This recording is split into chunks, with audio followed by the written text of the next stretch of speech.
I'm Bob Hallmark in Gregg County. It is the holiday season. A lot of people are focused on just the holidays and present buying and things of that nature.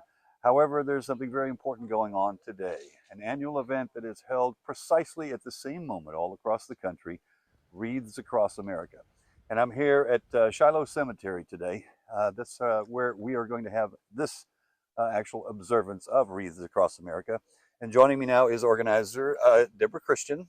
Thank And you. Deborah, now you have military in your family, don't you? I do, all the way back from the Confederate through every war for 258 years. I'm very proud to be an American and a military family. Okay, that's quite a lineage right there, all the way back to the. Now I know that there's lots of folks that have generations of generations upon family that have, can trace their lineage back.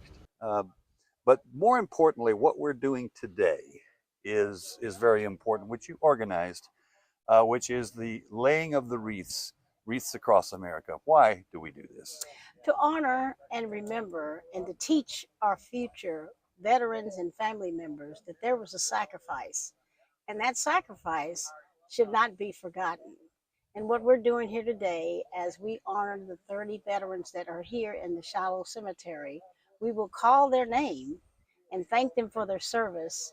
And we have a wreath ceremony with 8 wreaths that we will honor the POW and foreign wars. So each one of those will be saluted by a previous veteran, and then we will applaud.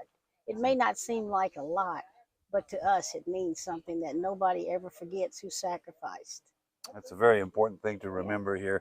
While we're all celebrating the holiday season, we should remember that the price of freedom sometimes is blood. It's the blood of those who were willing to put on the uniform and go. And that's manifestly what we're talking about here, is that we should remember, even at this time of year, that those folks that put on the uniform and signed that dotted line did it out of service to their country. It That's was right. something that they wanted to do. They paid a price, and some of them paid the ultimate price. And so, as we enjoy the privileges of being in America, a free country, we should never forget from which our forefathers have came and members of our family. And no matter what branch of service we're speaking of, or what color the service person is, they did their part, and they should be recognized. That's very well said. Now, you, as somebody who can trace your lineage back that far, I'm guessing that these are stories that have been passed down to you over generations, from the Civil War all the way through to modern day conflicts. You've had somebody in your family has served, and that's why I'm guessing this particularly this wreath laying is very important to you Oh, personally. yeah. You know, when you go all the way back to Civil War, we came in 1850 to Upshur County before Gregg County was even created.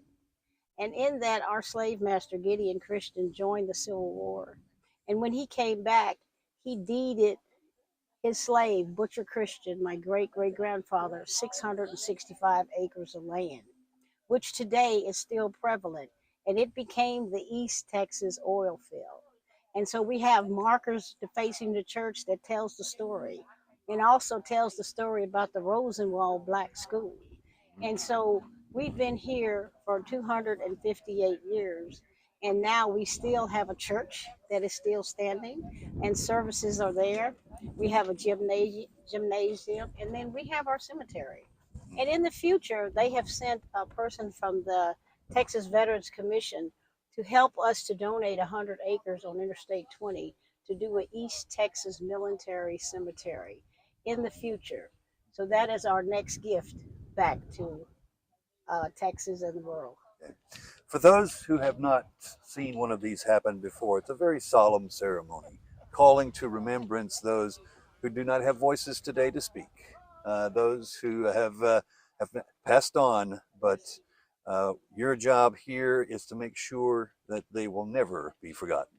That is well said. Mhm. And we will continue. This is our 3rd year, Mhm. and they've already donated enough wreaths across into this cemetery for 2 more years to come. So we don't have to spend anything. The donations are coming nationwide. Mhm. And so I see that just little, this part of White Oak never forgot. And so we're just so proud to be a part and let the young people that come after us know, you know what, we stood for something, and being part of White Oak should be part of history, and Okay. we're part of history. All right. Well, thank you so much. Thank you for having me. Appreciate it. Thank you. And we'll have much more on this story tonight on KLTV 7 News. For KLTV Web Extra, I'm Bob Hallmark.